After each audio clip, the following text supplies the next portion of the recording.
Hey there, listener. Welcome to the Deep Share Podcast. I'm your host, Andy Rouse, and for the last couple of decades, I've slowly been opening my eyes to a very different world than the one I grew up hearing about. And the more conversations I have with interesting people, the more mystifying this world becomes. So without further ado, let's get deep. We've got science to celebrate! Demons bliss out! After what, baby? Come on! There is rebellion in the wind. It will crush. Everything I've said is true. It's real. Dinosaur fossils? God put those here to test our faith. A damn lie. I saw them with my own eye. Did IQs just drop sharply while I was away? We did illusions, man! None of it is true! I'm not insane. This is mass madness, you maniacs! In God's name, you people are the real thing! We are the illusion!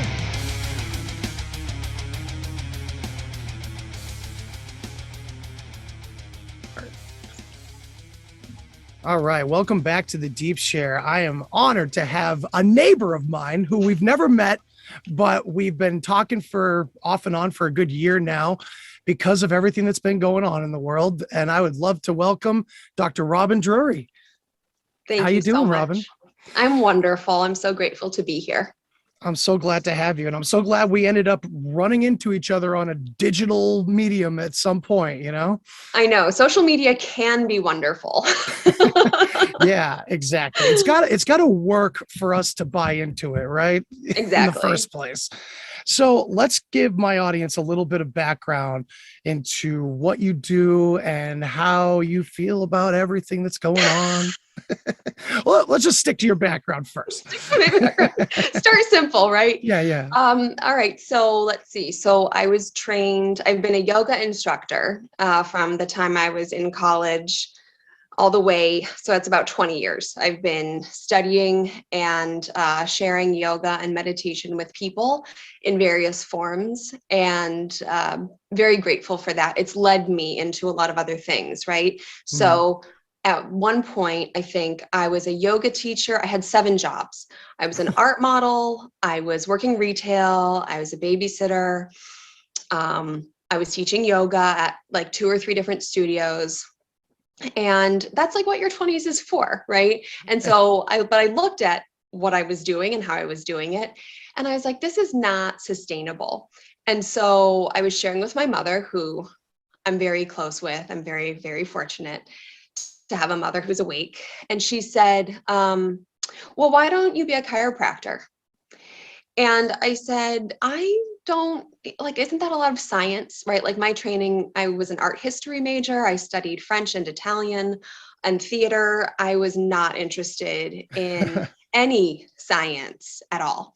And she said, well, you know how to learn, and learning is learning, and you can learn science. You can learn, that's the whole point of getting a college education from her perspective, is you learn how to think and how to learn and how to be, how to express yourself in the world. And once you know that, then you can apply that to anything. And my uncle is a chiropractor who's actually quite well known in the chiropractic world. He helped develop the technique that I practice, which is called applied kinesiology. And he went to the school where I went. So she's like, Alan, Uncle Alan went to Life University in Georgia.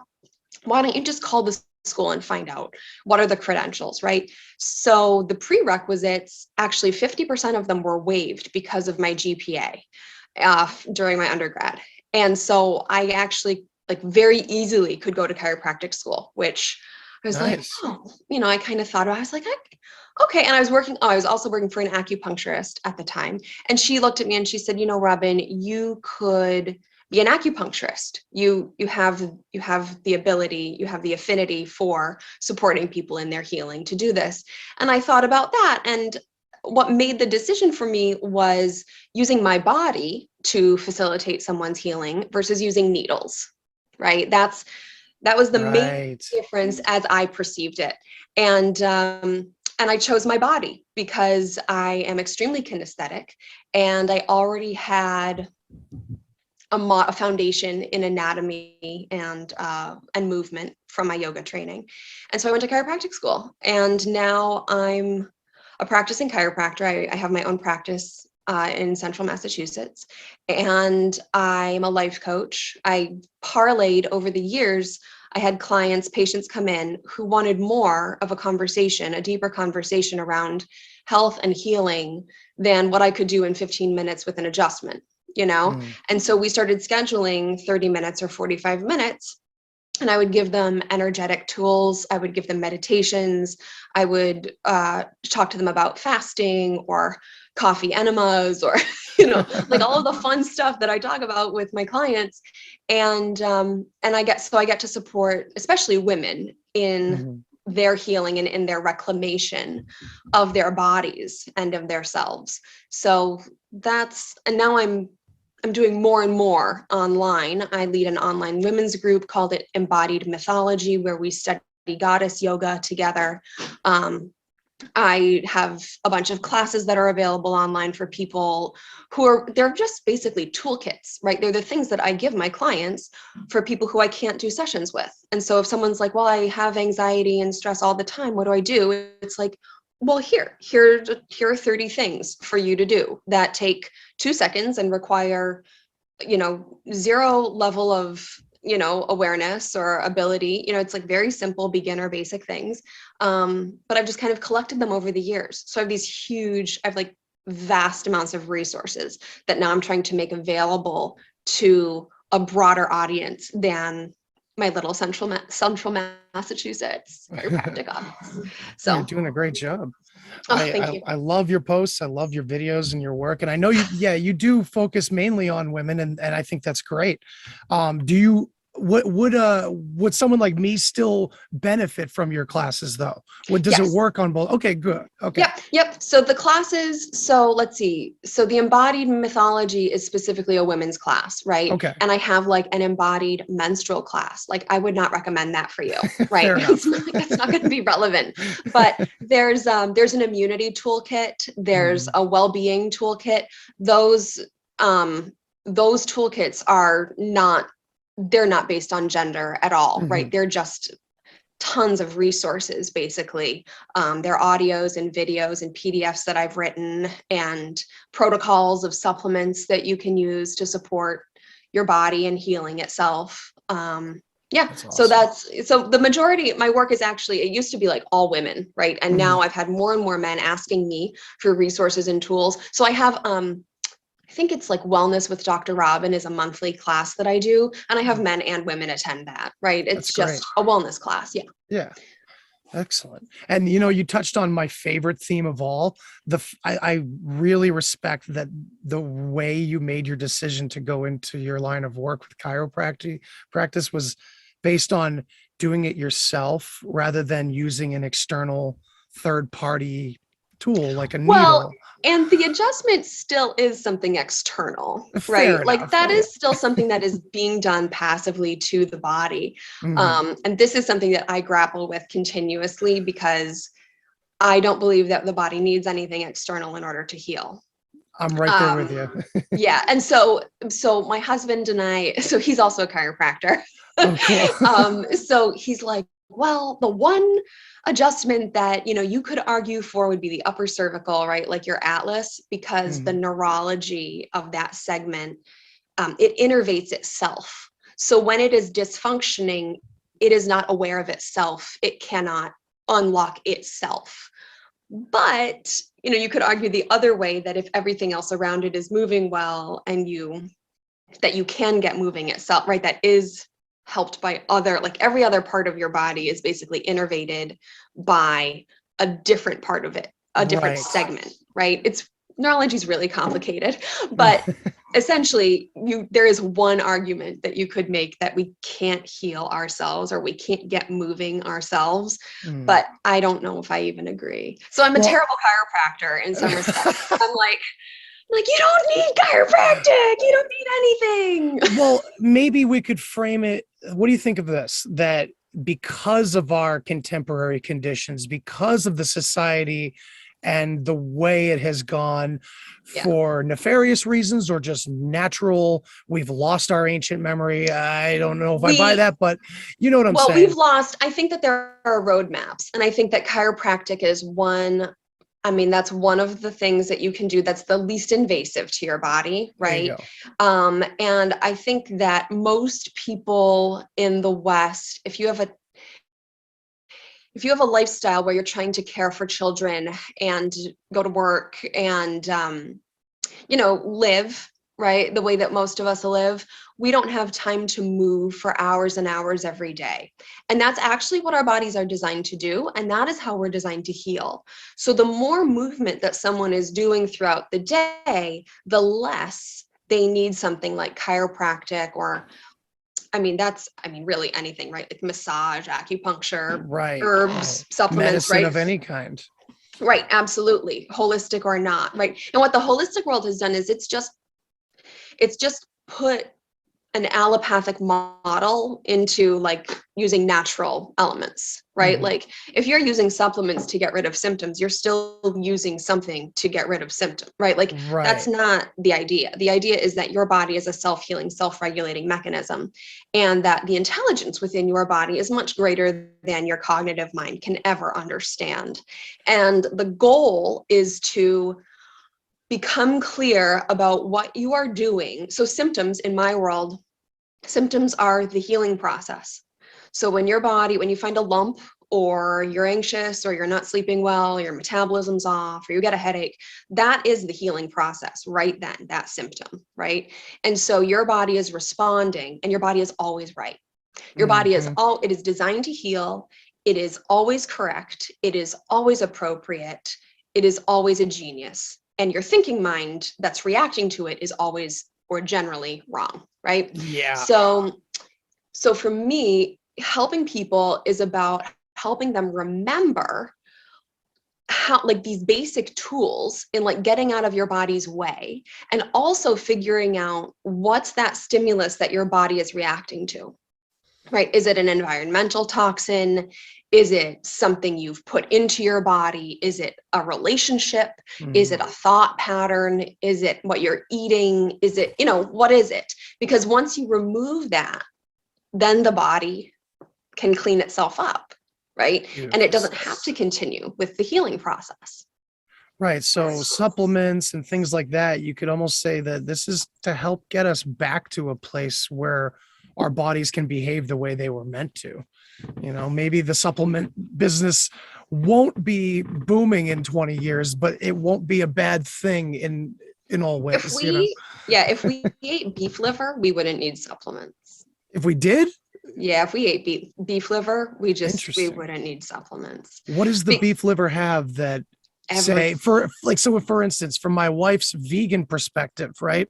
And she was a chef, basically. She was she still is an amazing cook, but she's undergone such a cognitive transformation in the way she sees food, right? And a lot of it starts with emotion and her feeling about animals and the holistic situation we're in.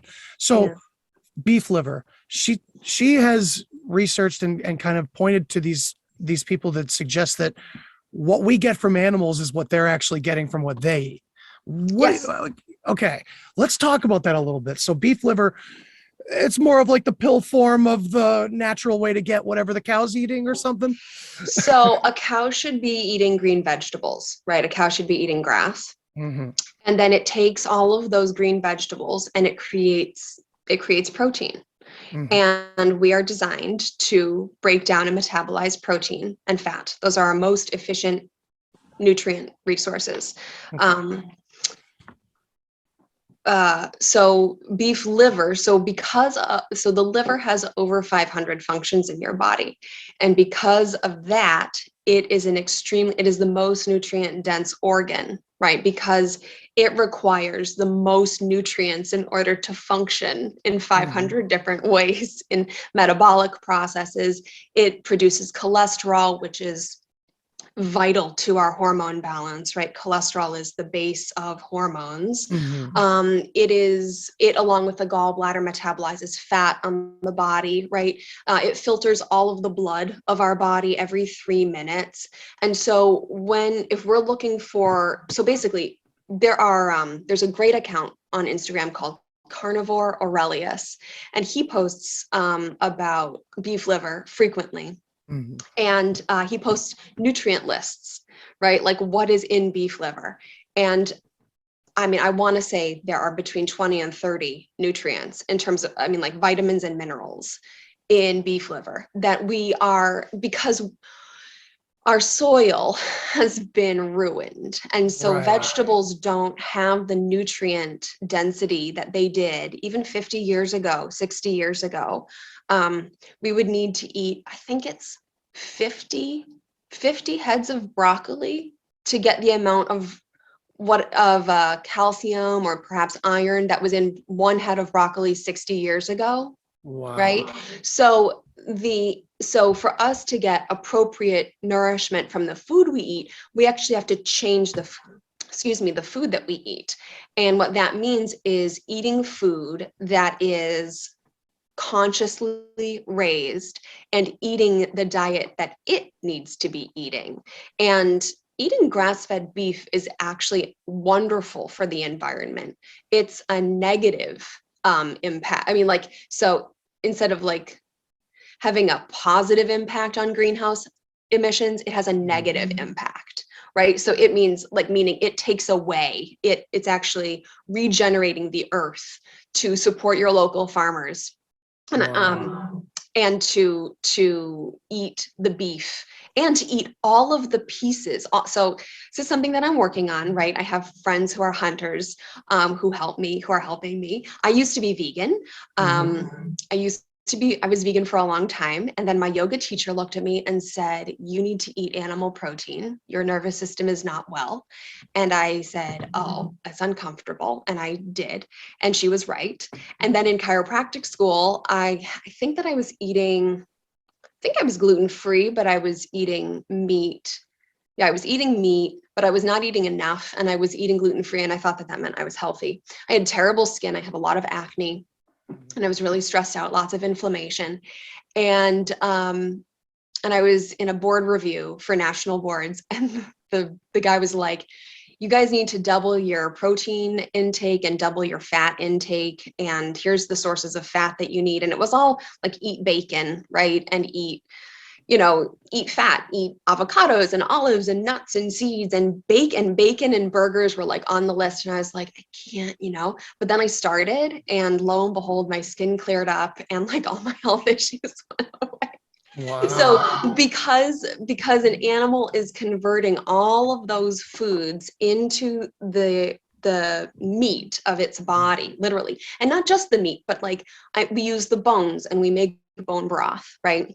The liver is by far the most nutrient dense part of the animal. And for people in my office who I see are extremely depleted, I recommend that they start eating beef liver. And you can do it in different ways. You can cook it and eat it. You can dehydrate it into chips, right? And you can kind of like a jerky almost, right? Some people like to cut it into cubes and they freeze it and then they just take it like a pill, right? They just swallow it and they take it.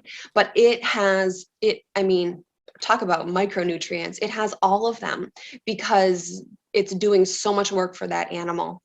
So it's profound. And it changes. I mean, when you're working with animals in that way and you are in right relationship with your consumption and the farmer and how those animals are being treated and raised, there's a completely different level of karma and you're satisfied with less because the nutrition that you're getting is deeper nutrition, right? Like I just saw a list of nutrients that for raw milk that included copper and like other minerals and like minerals that we need. And I was like, they're in raw milk. My husband drinks raw milk. We love it, right? We're a raw milk house. But I just thought it was protein. I just thought it was like good protein and good enzymes. It's helped him heal his gut right up, which is awesome. But I had no idea that it has a huge array. So Carnivore Aurelius is a really good resource for learning what like the nutrient lists are, or I'm sure it's available online, but it's vast. It's vast. I'll definitely have to check that out. Yeah. So interesting about the broccoli reference, right? So we're growing our own food here and we've been doing it just 1 year so far. We started in the spring. and we're just learning. This is like our proto garden for when we have way more land someday. Yeah. But the seeds that you get would probably be the same seeds. Like, is there an escape from that, 1/50th of the nutrients in, like if we're getting seeds from Home Depot or something like that, they're obviously going to be the seeds that are going to produce 1/50th of the nutrients that used to be in plants or whatever. So is there an escape from that on the vegetation side, do you think? I think that it's a huge amount can be done with soil amendment, right? And if you're composting, I think that you're getting a lot more nutrients back into the soil, especially if you're using manure in your compost as part of your regenerative soil practices. I think that buying heirloom varieties of seeds, which are harder to grow typically, but those varieties have been tended and have been sort of stewarded. And I think that they likely have, I'm not like an expert farmer gardener person. So I could be completely wrong about this, but I think that those varieties would have more nutrients because they haven't been mass farmed. So the farms that they've been growing are small family operations, right? That are taking care of their soil. And I think that, you have more of a chance of, and I eat vegetables, right? I'm not saying that I only eat. No, I know. Like, oh man. It's on the carnivore diet. I have not gotten there yet. I do cold showers. I do a lot of miserable things. I'm not yet only eating meat, but yeah, so we eat vegetables. I get as much as I can from local farms because I trust that, they're doing more work to amend their soil. And I know that they're not amending it with toxins. So, right.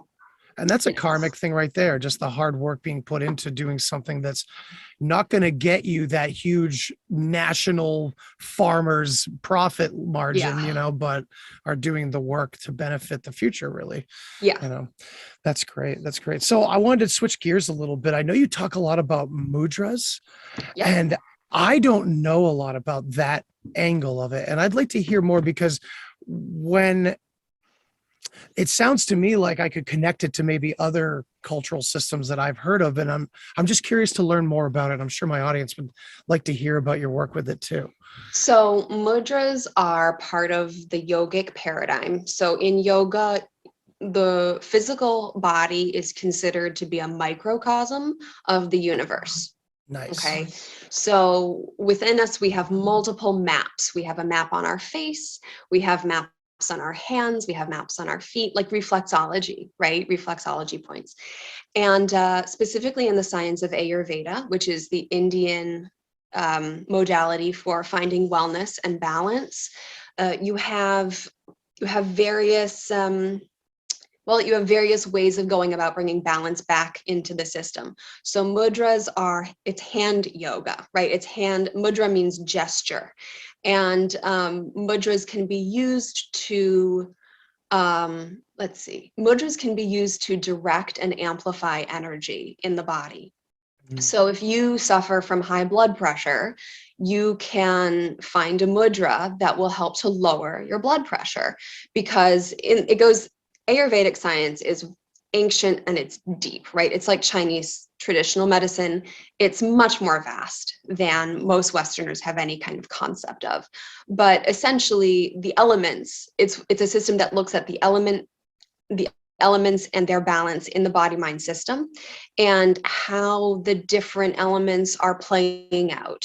So if you have excess heat, then you're typically an angry, impulsive, or you skew towards anger, being impulsive, towards having a short temper, and towards being hot physically, right? People who have carry muscle easily on their bodies, right? And they get, those people who turn red really easily, right? That's an excess in heat, an excess in fire element. And then you have people who become anxious or they stop sleeping very well.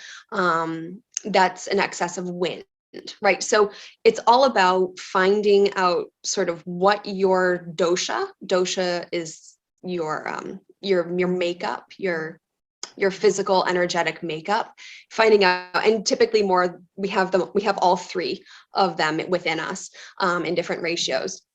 But this all goes to say, you can use your hands to balance your energy, right? So I share a lot of mudras in my reels and in my videos because you don't have to know how they work, right? You don't have to know. So each of your fingers relates to an element and a planet, and then each of those things relates to a different aspect of our lives.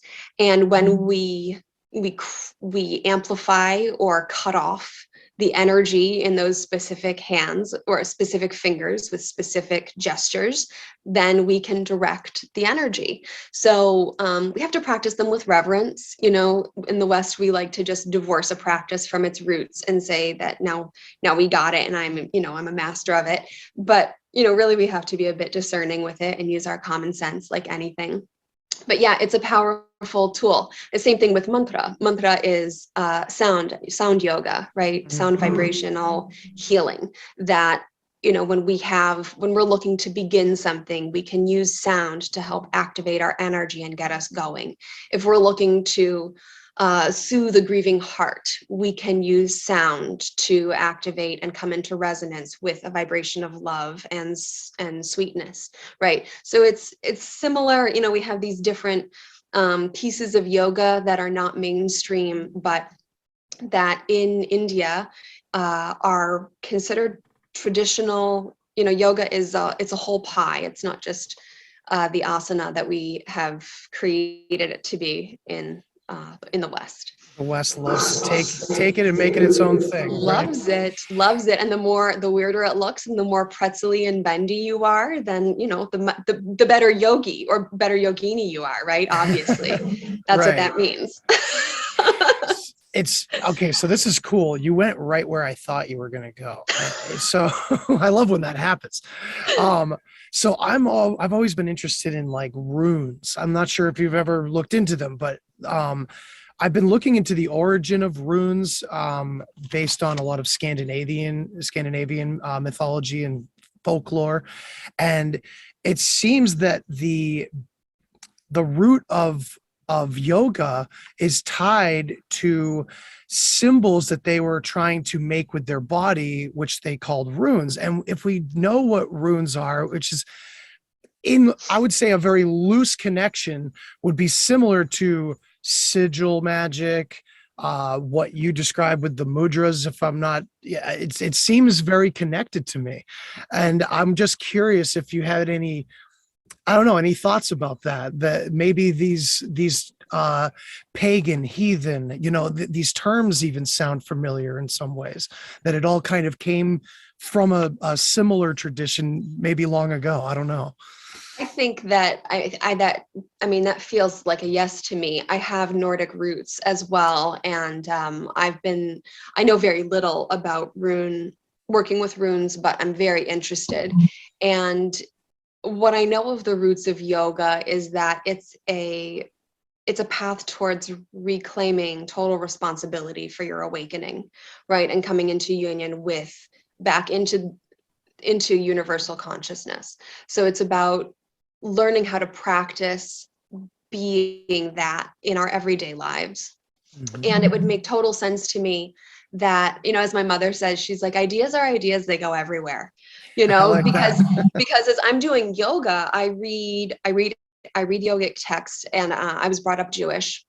Mm-hmm. And I say, gosh, this really sounds like this holiday, or this sounds like this bit of Jewish wisdom that I was brought up with. And I asked my mother, and she's like, of course it's in Judaism. It's old as the hills, right? Ideas, we forget because we live in a moment where we think that the only way for information to travel is online.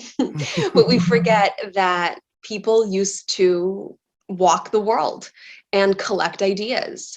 And that, of course, there would be, to me, the fact that I study goddess yoga, and there are Nordic goddesses who feel like the same vibrational truth as the Hindu goddesses, which feel like the same vibrational truth of Egyptian and Greek goddesses. And Greek goddesses were the ones who drew me into the path first, before I even knew what was happening in middle school. I was drawn onto the goddess path. And so I feel like that there must be similar roots, and it makes perfect sense to me that there would be tools of divination and tools of alignment and tools of how we work with harnessing universal intelligence and our relationship with it, right? That have these similar threads of wisdom throughout the world. Yeah, it's like we're all humans, so we're gonna have specific tools, And it's not going to be random throughout time. We're human, and we're designed because we're not man-made, right? We're made of universal intelligence, or you could say God or goddess or whatever word you like, but we're made to not to want more, right? We're made to seek. We're made to expand our consciousness and to evolve ourselves. So we are inherently designed. And just like you said, there are going to be ways that repeat themselves, right? People have sent me drumming tracks from like Nordic and Celtic drumming groups that feel, it's right. And it's the same, it's obviously it's different drums, right? But in India, drums are used, and in Africa, drums are used. And even if you just look at that and how percussion changes us and brings us into resonance with different states of being, it's profound, right? So we're going to look, no matter where we're from in the world, we're going to seek, and we're going to try to find, we're going to try to access that thing, the stuff that's bigger than us, whatever names we call it. I think that, it's going to look sort of similar. There are going to be similar threads.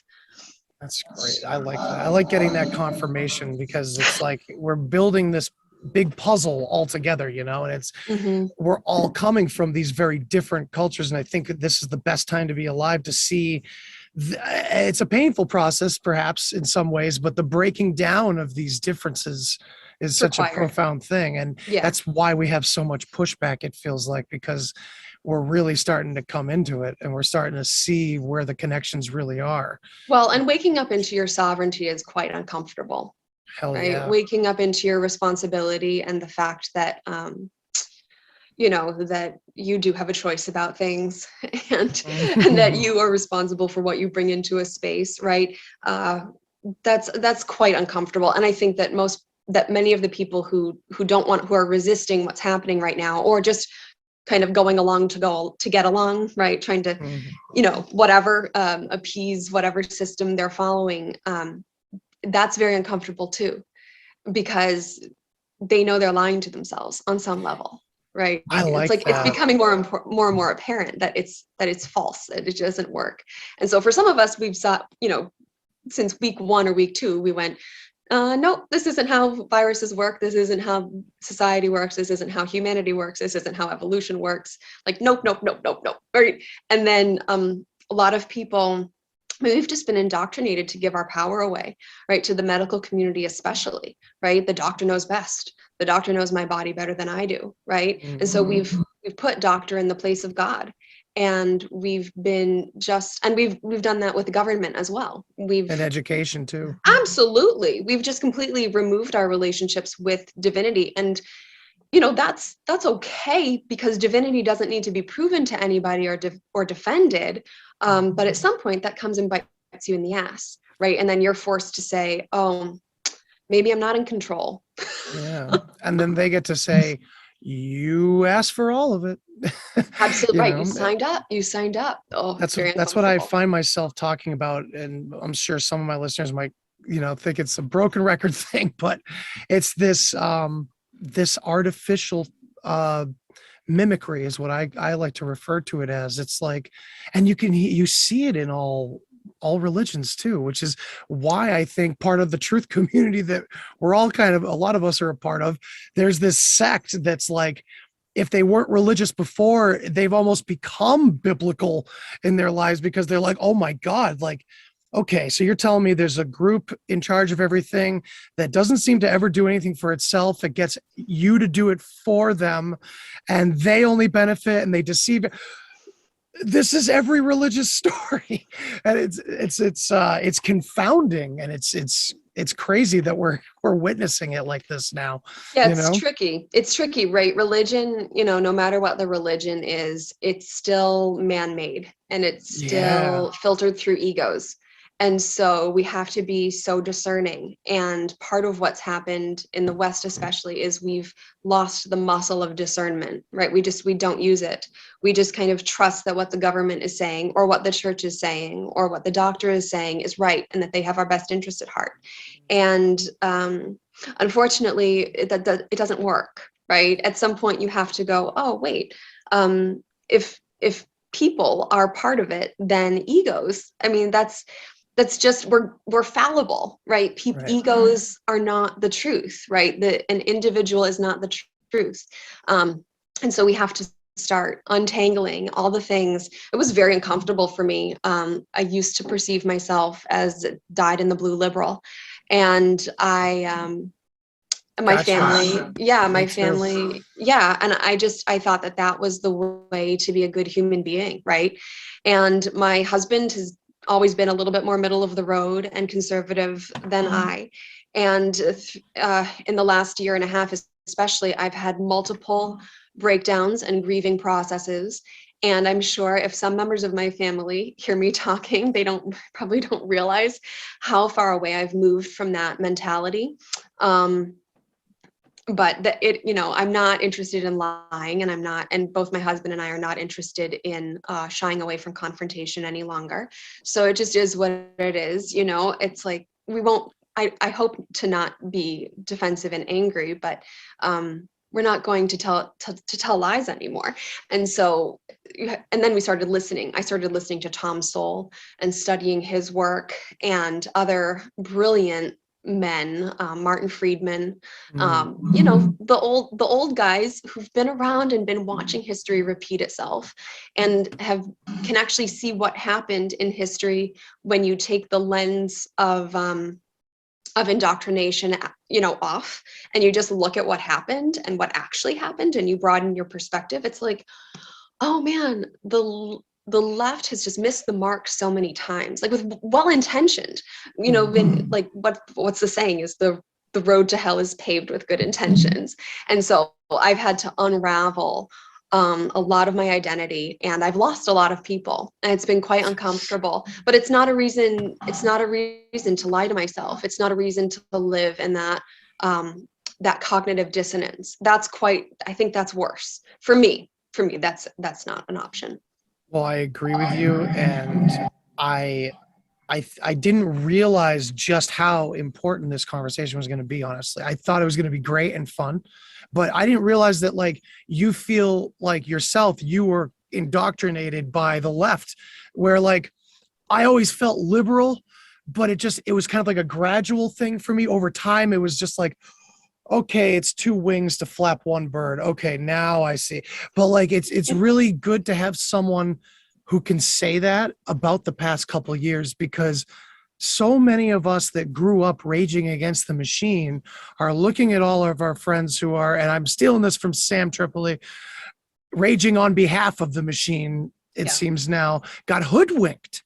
It's like, these are our people. We all watched the same documentaries.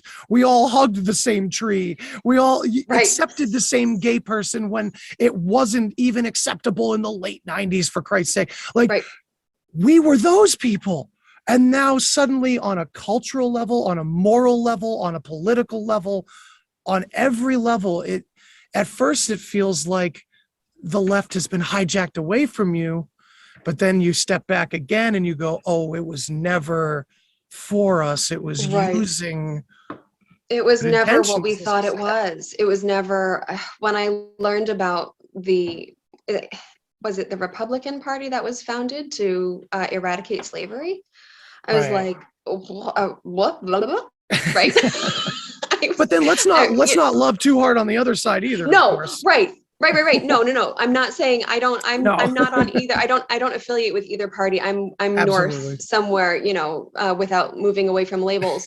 But just understanding the history that we weren't taught in school, and understanding that there was another side, like there's more information than was given freely in school, and beginning to broaden my perspective and listen to these, like I said, I mean, these scholars and these people who've just looked, and people say, well, they don't have any compassion or empathy. And it's like, actually, when you understand, when you become clear about what happens when you try to hand somebody something, when you try to give a handout, and how that disempowers somebody, and you become clear about what is nice versus what is kind, and that shifts things. So I'm really not a nice person, and people think that I am because I smile and I do yoga, right? People think, oh, she's nice and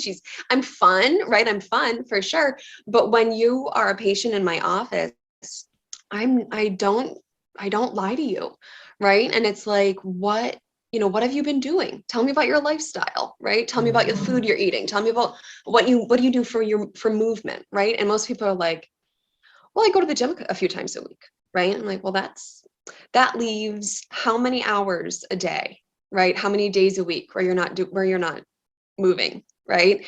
And I'm not asking people to work out all day. That's not the kind of movement that I'm talking about. I'm just talking about moving your body, right? Like just being in movement rather than in stillness. It's uncomfortable. Those like wind up flashlights that you get, you just got to keep the energy moving. We're like little batteries. Right. And the more that you move, the better you feel. I mean, it's astonishing how true it is, right? But I see it.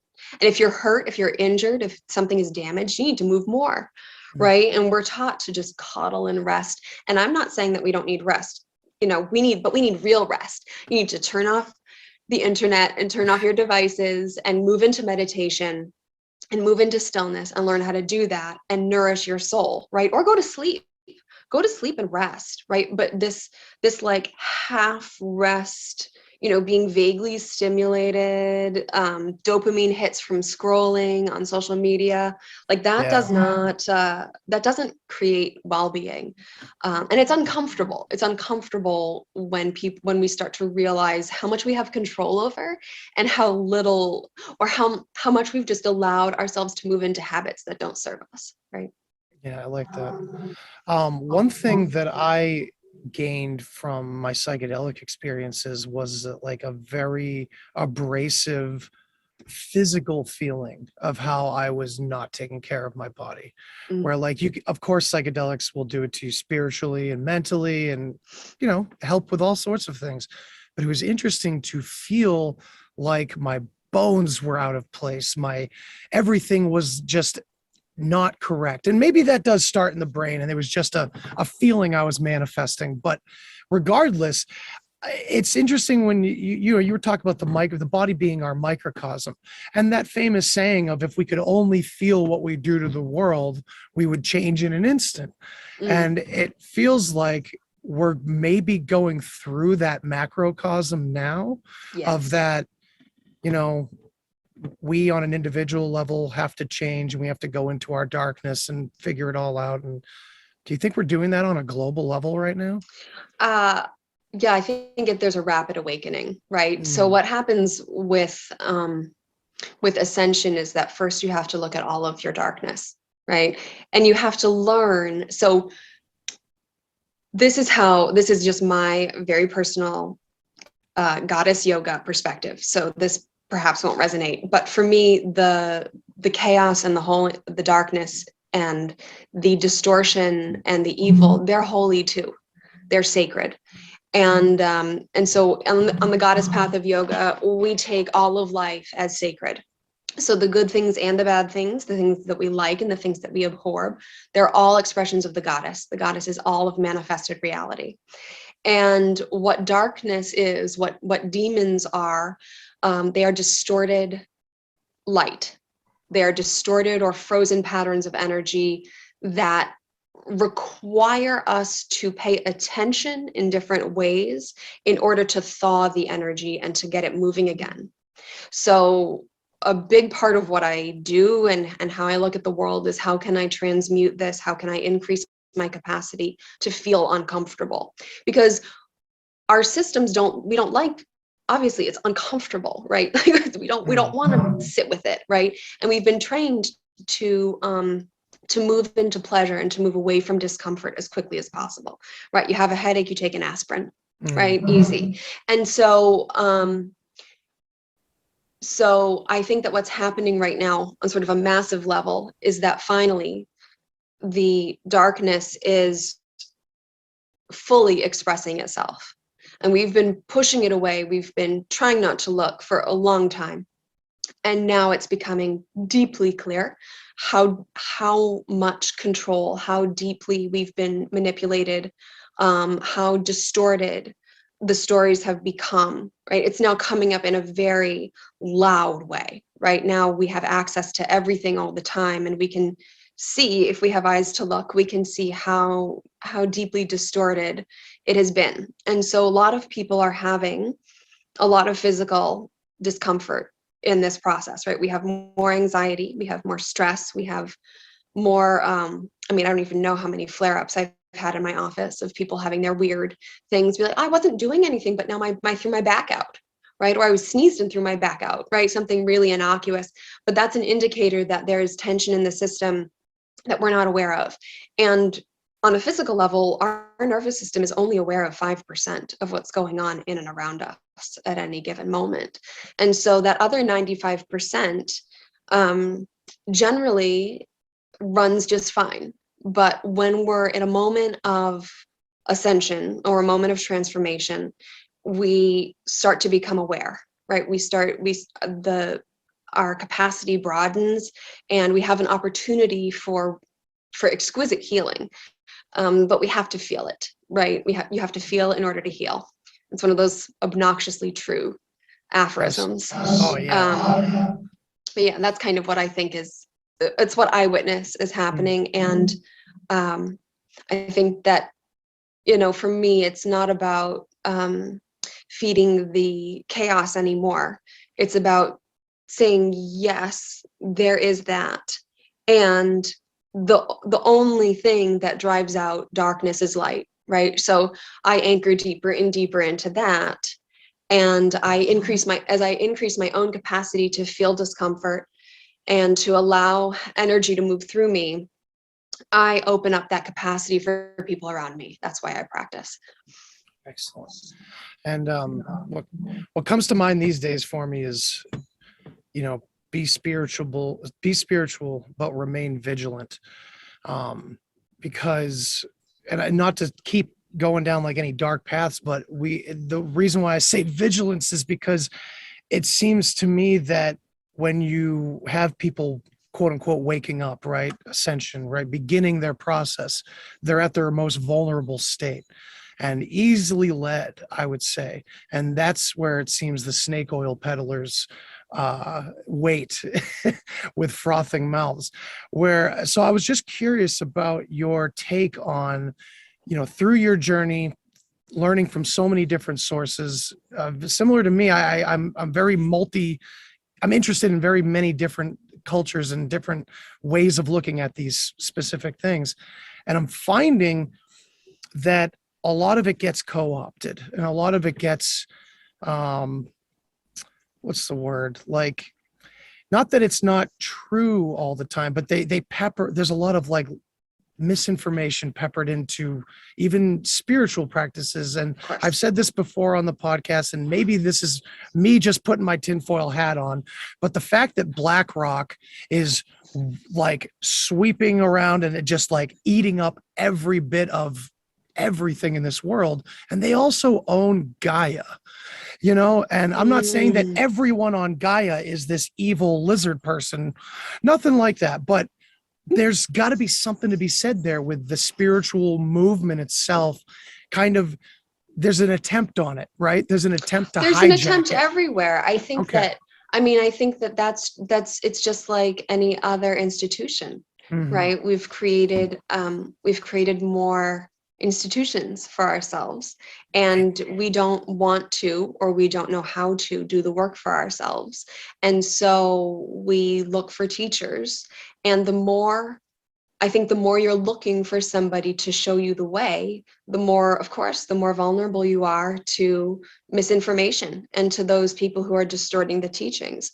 I think the answer is you have to go back to original sacred text, and you have to go within yourself, right? Ultimately, any kind of awakening, there's no one who can facilitate that for you, right? Because that's not an outside-in job, right? It's just like healing. I can't do anything to you that's going to heal you. There's nothing I can say to you that's going to make you get it all of a sudden, right? You have to go within yourself, and it's uncomfortable to do that. And there are tools, but basically it's shut up and know God, right? Like it's be quiet. It's just be quiet and be with yourself and increase your capacity to do that, right? And if that means that you begin with 1 minute every day, then you begin with 1 minute. But for me, I'm vigilant. I study Torah. I study I study the Bhagavad Gita. I study and I find different translators, because I don't read Hindi or Sanskrit yet. Oh, Sanskrit is like so much harder than I want it to be. But I'm slowly working on it. But until I have that ability, I still, even with Torah, I do read Hebrew, but I don't have the vocabulary of biblical Hebrew, right? So I need, I get as many different translations as possible, and then I find a word or a passage, and that speaks to me, and I bring it into my meditation, and I digest it, and I see what I get from it, right? And the process for me of the yoga of intellect, jnana yoga, is that process of refining that muscle of discernment, because essentially all thoughts, good and bad, are lies, right? Because they're thoughts, because they're based in ego. And so we have to come into a place of stillness where there's no thought, and we're beyond our limited perception of ourself and the world. And that's the path, right? And then once you have that experience, no one can take that away from you. And you give it the sniff test, right? If a teacher is coming to you and you're like, something here doesn't feel quite right. I actually had to leave my goddess yoga teacher, who had helped me hugely. I was devoted to her. And all of a sudden, she jumped deeply onto the bandwagon of what is attractive these days. And I started to get uncomfortable, and I ignored my discomfort for probably another year. And then finally, it was so blatant. My body actually shakes as I talk about it. I couldn't deny. And I really had several breakdowns in my identity around it, because I had put so much love at her feet, and I felt like it was just all being thrown back in my face. And I felt like it was a lie, like I was wrong in how I was thinking about it. And thank goodness I have girlfriends and a husband who I could call and say, I here's how I'm thinking about this. And is this right? Or is this right? I really didn't know. There were months where I didn't know anything. And that's very uncomfortable. And I had to just do a lot of sitting and listening, and ultimately learn that there's no teacher, right? So my very first yoga teacher, there are places where I disagree with her. And I've just learned there are voices that I have come into deep resonance with, who I can feel the truth in what they share and how they share it. But we have to be so careful about where we assign power. And somebody can have a nugget of wisdom or be an enzyme or a catalyst for a process for us. And it doesn't matter what their intention is, right? Like they're just offering, and for some reason, we go, oh, and something is hit in us and we take it and we go, thank you. And it's like, you don't owe them anything else, right? Like you don't have to continue to engage, but we've distorted that guru disciple relationship in the West as well, right? We think that you got to be all in with the teacher and you've got to be just obeying whatever they say in order to be a good spiritual aspirant. And that is not, that doesn't serve us, right? That's not true. It can't be. A wise friend once told me spiritual principles are always aligned. And that hit me like a ton of bricks, because there was never a way for me to explain how I can tell when someone gets it, because it's like we have an internal, for me, this is how I do it. It's an internal image or a vision that you can map out here in the external world. But again, a lot of it's a hall of mirrors, and you kind of got to really discern where, what's trustworthy and what's not. And and give vigilant, it the sniff right? test. I like that. That's what my husband says all the time. He's like, look, if this doesn't smell right, it's not right. And you can trust your gut. We've just been so divorced from that, right? Yeah, divorced I talk about that often. Yeah, that like gut health is like all the rage now. It's like the new thing, right? Joe Rogan's talking about gut health. It's because we've been divorced from every part of it, even the fun metaphor of go with your gut, man. Like that whole idea has just been lost. And maybe this is the archaic revival, but we do have to remain vigilant, because I do see a lot of, when I was younger, I was still like, I would consider myself almost like an atheist, and I loved all the quantum physics of everything, but it was removing something that I wasn't seeing, because you can get lost in the idea that, hey, did you hear that most of everything we touch is all vacuum? It's all illusion. The physical plane is bullshit, man. But what I'm learning over the past like half a decade is that like, oh, it's the Trinity. Oh, it's part of the damn Trinity. It's fucking alchemy. You literally have to have, the physical is not just something we can toss out with all the, singularity transhumanist crap that's coming down the road. When I was in college, my dad gave me a book on philosophy, and I was like, I read it, and I was sitting at the kitchen table and he came in and he said, "Are you okay?" And I was like, my head was in my hands and I was like, I was having a moment.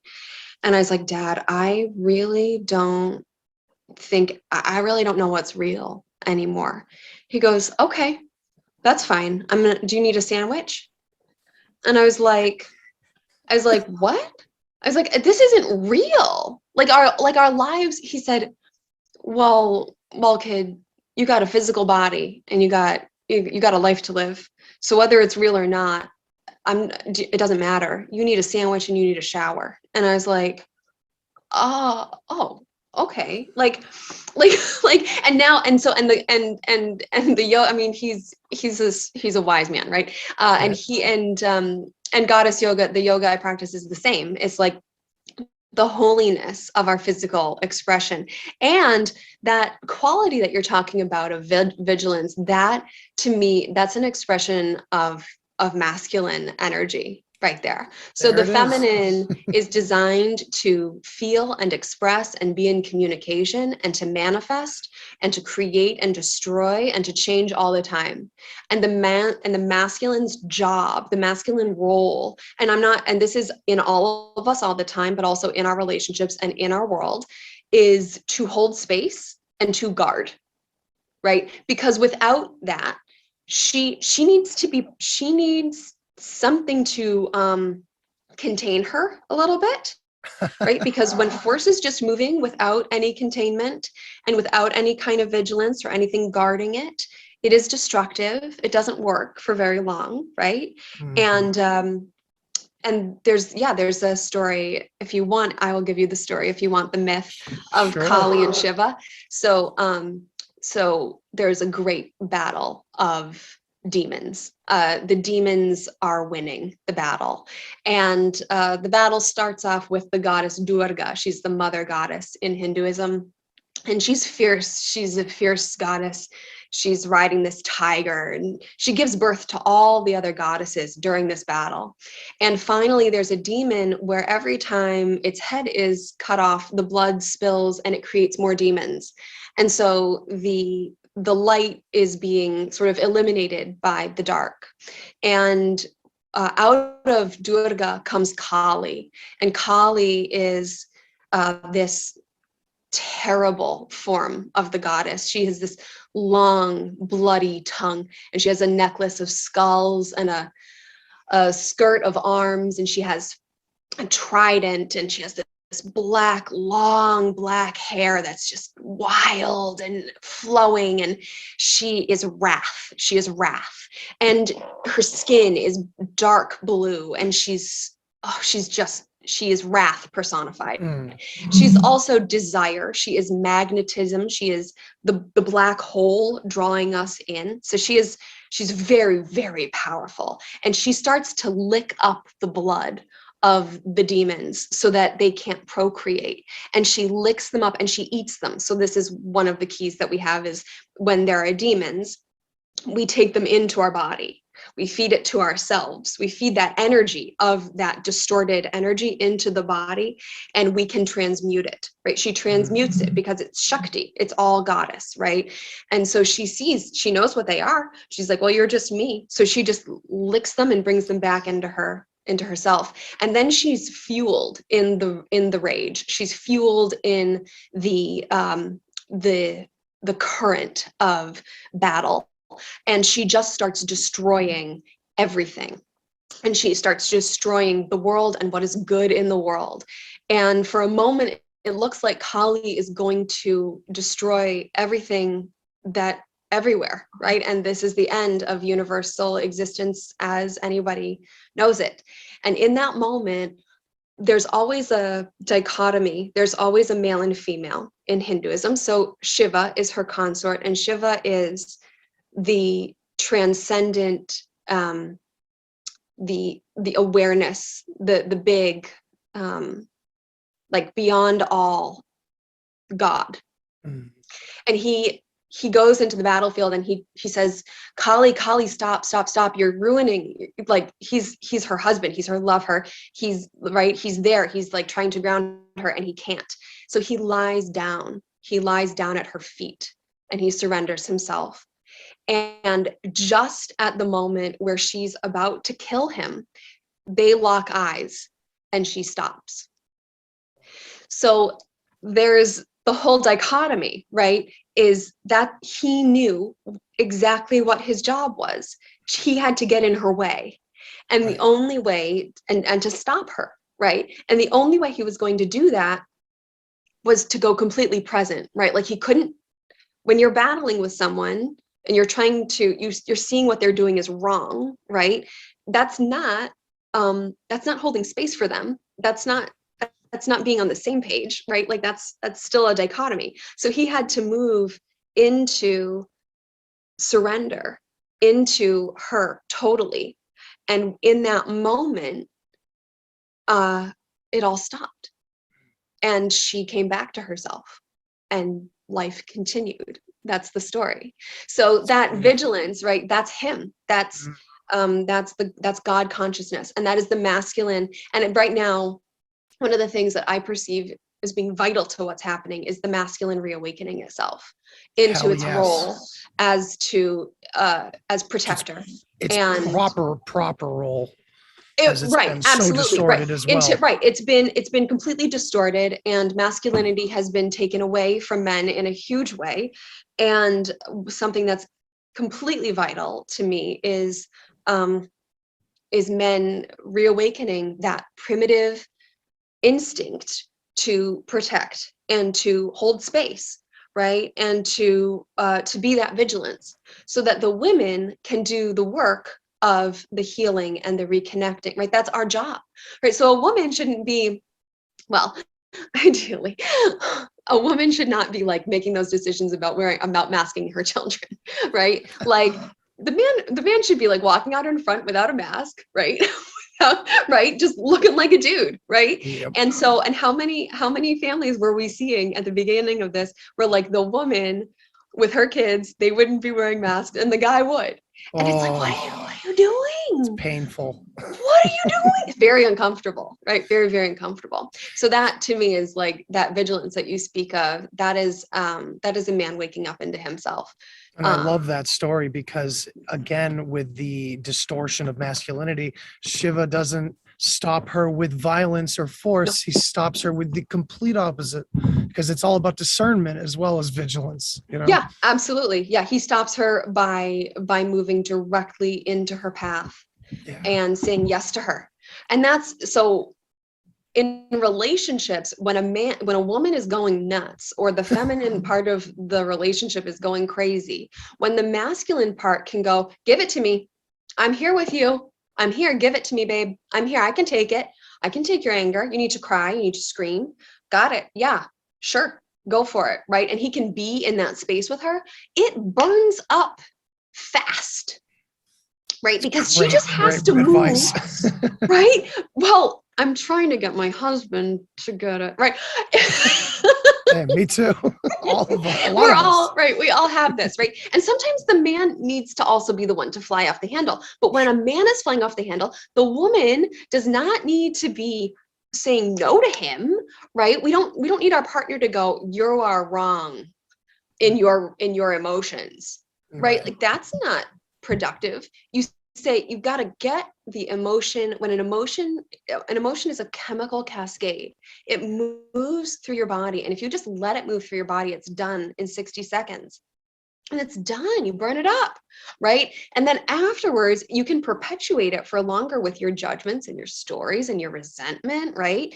And That's you can true. do that, but it's like when you can just be with an emotion and say yes to it and let it play through, you can catalyze it so quickly, and then it's not hanging. Then it's like there's the relief that comes after, and we are made more every time we allow that to happen, right? Because we're evolving our nervous system, creating new neural patterns. But that's like, to me, so the reason I do goddess yoga is it's the same thing, right? It's the same as like our physical bodies are the same as the gods and goddesses.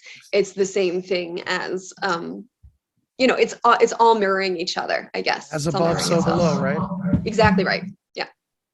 And when you were telling the Kali story, I couldn't help but think more along like an esoteric Gnostic kind of way about the Demiurge. Are you familiar with the story from Gnosticism about Sophia and the Demiurge?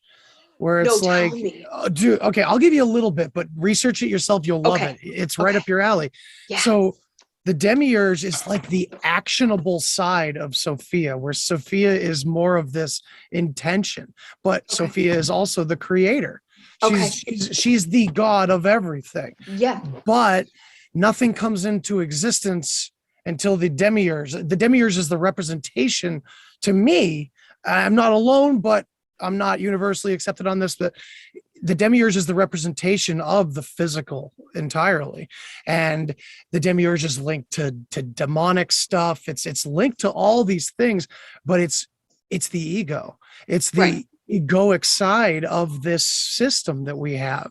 And so, yeah, definitely look into that. I think you'd really, really like the symbolism in Gnosticism for sure. Right. And, and it can definitely, I mean, that's the thing, that's the piece, is the ego can, to me, the ego, that is that satanic or demonic or, like those dark things. It's like, yeah, when your ego is running the show and you are deep, I mean, you can get lost in the most distorted patterns, right? And I mean, myself included, I'm not like this, like perfect, like, believe me, there are plenty of arguments in my house, right? But, but when the ego is running the show, it's not designed to. Our ego is designed to be a container for how we live in the world, right? Like we have to have some kind of self maker, right? Like the I maker, the ahamkara, the I maker. is our identity. It's how we can relate to other people in a physical world, right, that we live in. But it's not the master. Right. And most of us, like in how we've been misassigning our power, and we've been ignoring our inner voice and our inner path, and cutting off ourselves from the idea that we're made of universal intelligence. We've given the ego much more power than it deserves. And my husband and I kind of, I don't know that we argue about this, but he, you know, because for him, Satan is something a little bit different, right? But for me, it's that distorted egoic disconnection from source energy, from God. That's how I understand it. And but I'm not a Christian, and I'm, you know, he is, but I'm not. And and so there's just like a little bit of a dissonance there. But to me, it's, you know, just being willing to open our eyes and to acknowledge that our thinking mind can get us in a lot of trouble.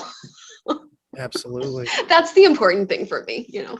Hell yeah. And just, I like to say that you don't kill your ego, you hug your ego, and you let it know it's done enough. Right. It's time to just be a little quieter. Time to just take a back seat. Yeah. Well, trying to kill it doesn't work. Right. Yeah. It's part of you. That's all there is to it, you know? Right. So again, it's about removing the body. Don't remove the body, you know, train the body. So before we wrap up, I just wanted to touch briefly on parenting and becoming more aware parents, and dealing with such contrast out there in the public versus trying to raise my son a certain way. And I'm sure you've run into a lot of those same contrasts. And I was just curious how you've been navigating parenthood throughout how this increase in crises has occurred over the past 2 years, and how that's either helped or hindered or transformed parenting for you. Yeah, well, so I guess the biggest transformation is that we homeschool, right? Woo! Because we don't want our son to be indoctrinated into these paradigms that we consider dangerous at this point. And my son, so I had a very traumatic birth. I almost died giving birth. And my son came through completely fine, and has been, and he's an expression. I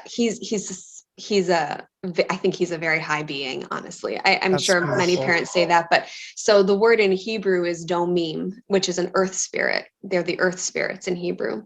And his name is Demetrius, which is the same root, that D-E-M or D-O-M, that D-M sound. And Demeter is the first goddess who called me onto the path. So he's an expression of that, right? And he's an expression of, and really carries with him an extraordinary amount of strength and empathy. And it's really fascinating to be his mom, because he's also just a 4.5-year-old boy who's kind of a dick sometimes, right? Oh man, that sounds like my kid. Yeah, right. I mean, just is what it is, right? It's amazing, and it's humbling, and it's very uncomfortable a lot. So, so we talk. He knows that that mommy does, mommy worships the goddess, right? And he knows that we light candles on Shabbat evening. I think that the last 1.5 years has given us a deeper sense of ritual, a deeper connection to what the rituals are in our family and our home. And, we've prioritized being outside and watching the earth and living with the earth. So right now we live in a condo, which is a little bit less ideal for us, but we bought it we're like, okay, our forever home is out there, and, soon we will get it, right? And then this happened, and we were like, really, it would be nice to have our own land right now. But, that is what it is, right? It will happen when the time is right. But we're very fortunate. We have beautiful neighbors who are very sweet and who are protective of us and kind. And we found connections with local farms, and, we've made it, we make it work. And we've had lots of conversations about why we don't wear masks. And except like at the dentist's office, right? It's like, or at the doctor's office, it's like, okay, dude, you know, these are not doctors like mommy and daddy are doctors. These doctors are the people who are the most afraid, right? And they don't think they're afraid, but this is fear, right? And trying to teach discernment to a 4-year-old. And he's like, you know, he's loud about it. He's like, I hate wearing this mask. It makes me feel angry. And I'm like, that's right. It makes me feel angry too. Right. And we're going to do it while the doctor's in the room with us. And then as soon as she leaves, we can take it off, you know, and we go through all of that. Sometimes he asks, why are people, you know, in the grocery store? Cause I've been taking him grocery shopping with me, without a mask for months and months and months. And, he'd be like, why are the people wearing masks? And I say, because that makes them feel more comfortable, right? Because they're afraid, because they don't understand, right? And I'm just, you know, I'm as kind. He saw there was one terrible moment where we went to Target and someone tried to force me to wear a mask and I wouldn't. And I stood my ground, but then I cried. And the man was not kind about it. Right. And my son was with me. And so he saw the man make mommy cry about a mask. And so he's seen, I can't hide anything. I don't hide anything from anybody. I have a terrible poker face and I'm an awful liar. And so we're very honest, you know, about, he asks questions about it, and we're as honest and clear as we can be. Right. But it's, you know, it's like, at some point soon, he's going to realize that he's more different than he realizes. And we're going to have to navigate that. So we just sort of pray to be present with him as much as possible, and to keep up with his light, because it's really, you know, I mean, he's just charming and wonderful in the world. And I think he makes people fall in love with him everywhere he goes. And I think that's really the medicine that the world needs, is just remembering that people are not a threat. You know, we're not, you know, my healthy boy and my healthy self, we're you know, we're not dangerous to you. Right. So, and just grounding him in that, and you know, oh, goddess forbid someone try to attack him in front of me, because that it won't go well for them. Holly would come out. I have a strong relationship with her. I have no problem channeling She's on speed dial. She's on speed dial. Such a good way of putting it. Oh, so true. Robin, this was so great to talk to you, and we could go on, and I have more stuff to talk to you about another time for sure, if you're up for it. I would love to. All right. So tell my good people that listen and watch where they can find you. My website is embodiedmyth.com, and I'm on Instagram as Body Prayers. Cool. And yeah, she has amazing content. She's got so much content. You're always posting new information, and it's always in the vein of self-empowerment and love and healing. And I love all of it. And it's been so great to get to know you, Robin. Thank you so much. We'll have to do this again sometime for sure. It would be my pleasure. Absolutely, Andy. All right, great. Well, everybody, I hope you enjoyed as much as I did, and we'll see you next time. Thanks for listening to this episode of the Deep Share Podcast. If you want to hear more, then hit that subscribe button. Follow me on all the social places. And remember, think for yourself, but don't always believe what you think. Till next time. Human sacrifice, dogs and cats living together, vegetarian. Enough, I get the point. You have meddled with the primal forces of nature. And you will atone. What do we know? What do we know? If I know what we know, then I can tell you what we know, and if someone else knows, okay? I mean...